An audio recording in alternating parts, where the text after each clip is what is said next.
మీనా అయితే పరిగెట్టుకుంటూ బాలు దగ్గరకు వచ్చి ఏడుస్తూ ఉంటుంది. అలా మీనా ఒక్కసారిగా గట్టిగా ఏడ్చేసరికి బాలు అయితే షాక్ అవుతూ ఉంటాడు. "ఏమైంది మీనా" అని అనేసరికి ఈ అమ్మాయి ఒక పెద్ద గజ దొంగ అని అంటూ ఉంటాడు సురేంద్ర. అలా అనేసరికి బాలు అయితే షాక్ అవుతూ ఉంటాడు. మీనా అయితే ఏడుస్తూ ఉంటుంది. అలా ఏడ్చేసరికి ఇక సత్యం అయితే అలా చూస్తూ ఉంటాడు.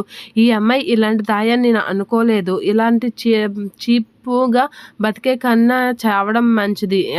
ఇంత దొంగ అని నేను అస్సలు అనుకోలేదు. ఇలాంటి బతుకా మీది అని చెప్పేసి శృతి వాళ్ళ అమ్మైతే అవమానిస్తూ ఉంటుంది. ఇక బాలు అయితే చాలా కోపంతో రగిలిపోతూ ఉంటాడు. మీనానైతే చాలా ఘోరంగా మాట్లాడుతూ ఉంటాడు.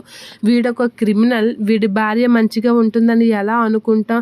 క్రిమినల్ భార్య దానికి తగ్గట్టుగానే ఉంది అని చెప్పేసి సురేంద్ర అయితే అంటూ ఉంటాడు. సురేంద్ర అలా అనేసరికి సురేంద్ర అని గట్టిగా సత్యం అయితే సురేంద్రతో కోపంగా గట్టిగా అరుస్తూ ఉంటాడు. ఆపు నువ్వు అని గట్టిగా అనేసరికి శృతి వాళ్ళ అమ్మ అందరూ అయితే షాక్ అవుతూ ఉంటారు. ఇంకొక మాట ఎక్కువ మాట్లాడినా నీకు విలువిచ్చేదే లేదు.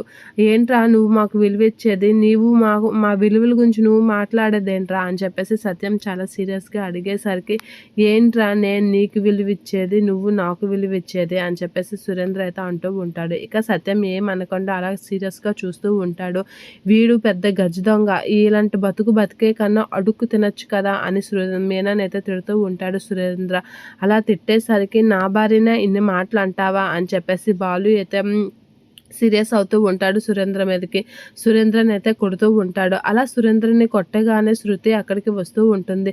ఏంటి అని చెప్పేసి వస్తూ బాలుని అయితే గట్టిగా తోసేస్తూ ఉంటుంది. అలా తోయగానే ఒకసారిగా అందరూ షాక్ అవుతూ ఉంటారు. సురేంద్రని అయితే బాలు చాలా గట్టిగా కొడుతూ ఉంటాడు. అదంతా తెలిసి తెలియక శృతి అయితే బాలు మీదకి సీరియస్ అవుతూ ఉంటుంది. అలా బాలు మీదకి శృతి సీరియస్ అవ్వడం చూసి ఒకసారిగా మీనా వాళ్ళందరూ అయితే కంగారు పడుతూ ఉంటారు. ఇక ప్రభావతి అయితే చాలా టెన్షన్ పట్టుకుంటూ ఉంటుంది. ఏం జరుగుతుందో ఏంటో ఇప్పుడు అని అయితే అనుకొని చాలా కంగారు పడుతూ ఉంటుంది ప్రభావతి.